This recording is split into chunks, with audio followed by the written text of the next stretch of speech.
Bom dia a todos, espero que vocês estejam bem e vamos dar continuidade ainda na unidade 3, uma parte que fala sobre sequências. Essa sequência pode ser tanto numérica quanto por figuras.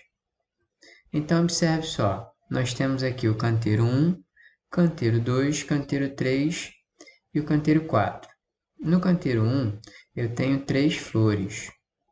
No canteiro 2 eu tenho 6 flores. No canteiro 3, eu tenho 9 flores. Com esse padrão, será que eu consigo descobrir a quantidade de flores que vai haver no canteiro 4? O que eu consigo perceber aqui? No primeiro canteiro, existe 3 flores. No segundo, eu posso interpretar que foi as 3 do primeiro canteiro mais 3. No terceiro canteiro, eu posso interpretar que foi a quantidade de flores anterior mais 3. E com esse raciocínio eu posso concluir que no canteiro 4 haverá um total de 12 flores. Então você percebe que nessa sequência aqui, para descobrir qualquer figura de um canteiro, eu preciso conhecer a anterior. Esse é um exemplo de sequência que podemos descrever por recursão. Para determinar o elemento dessa sequência, podemos recorrer ao elemento imediatamente anterior a ela. Vejamos outro exemplo. Aqui eu tenho gramado e aqui eu tenho blocos.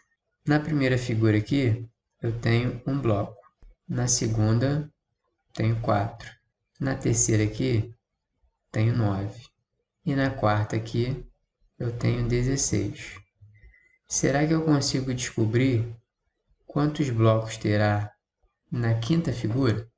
Aqui você percebe que a quantidade de blocos é representada por números quadrados perfeitos. São aqueles números que são resultado de algum número elevado ao quadrado.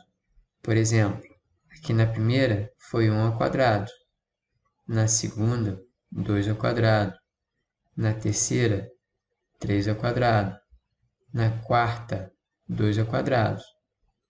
Esse 4 aqui representa a posição da figura. Logo, a quinta figura será 5 ao quadrado, que dá um total de 25 blocos.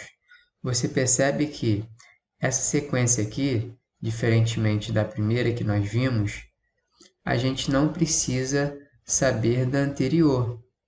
A gente pode ir direto naquela posição da figura que a gente quer encontrar e só pegar ela e elevar ao quadrado. Esse tipo de exemplo que nós vimos é um exemplo de figura não recursiva, porque a gente não depende da anterior.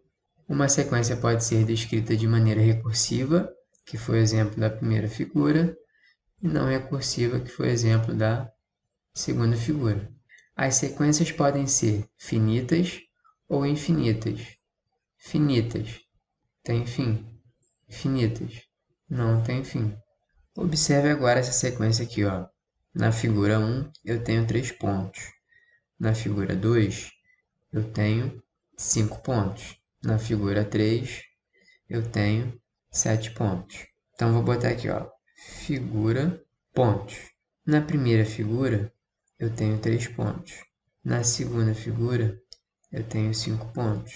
Na terceira figura, eu tenho 7 pontos. Então, você percebe que a quantidade de pontos vão se construindo e vai ser a sequência dos números ímpares. Ó.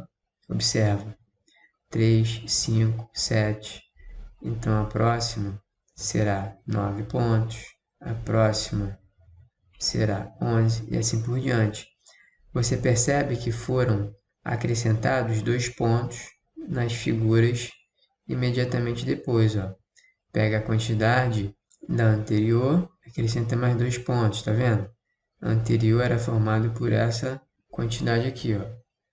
E assim por diante. Então aqui eu tenho um exemplo de uma sequência recursiva, porque eu preciso conhecer a quantidade anterior para descobrir a próxima. Aqui eu tenho um exemplo de uma questão que caiu na OBMAP.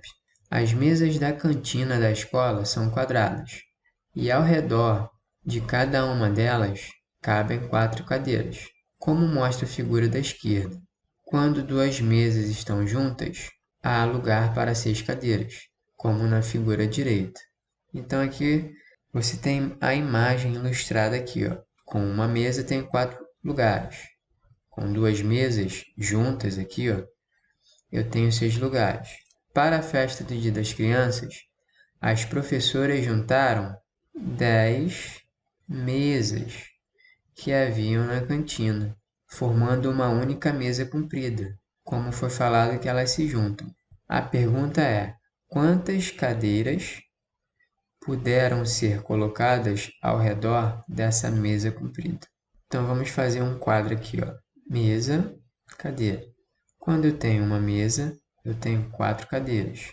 Quando eu tenho duas mesas, eu tenho 6 cadeiras. Quando eu tenho 3 mesas, eu vou ter 8 cadeiras. E assim por diante. A pergunta é: se eu tiver 10 mesas, quantas cadeiras eu teria?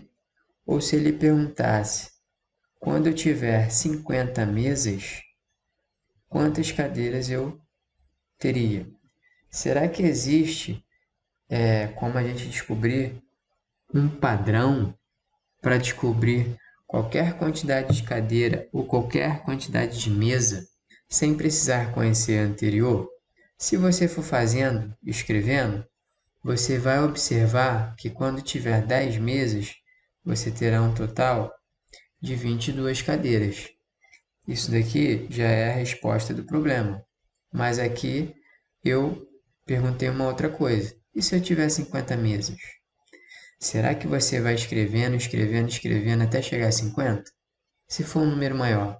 Então a álgebra vai nos ajudar nesse ponto. Por exemplo, é claro que você não vai conseguir perceber em todas as sequências e principalmente agora no início, só com o tempo, né? Tem como você escrever esse padrão aqui algebricamente. Por exemplo, ó, se você perceber, a quantidade de cadeira vai ser igual ao dobro da quantidade de mesa, né? Aqui vai representar o número da mesa, mais 2 unidades.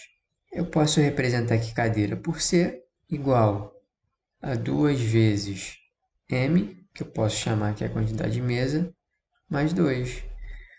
Então, vamos ver o exemplo aqui com 10 mesas. Ó. É só eu substituir no lugar de M, que representa a mesa, por 10, que eu vou ter a quantidade de cadeiras. Ó. Que eu vou ter a quantidade de cadeiras. Ó. C é igual a 2 vezes 10 mais 2. A gente vai ter aqui, ó, 2 vezes 10, 20, mais 2 unidades, 22, que foi o valor que a gente tinha encontrado aqui. Agora eu vou fazer esse mesmo exemplo para calcular a quantidade de cadeiras quando tiver 50 mesas juntas. Vou usar tipo essa formulazinha que eu encontrei, esse padrão, sendo que no lugar de mesas eu vou substituir por 50. 2 vezes 50, 100, mais 2 unidades, igual a 102 cadeiras. Então, isso daqui é mais ou menos o que a gente vai encontrar nos exercícios. Espero que vocês tenham entendido, espero que vocês tenham gostado e até a próxima.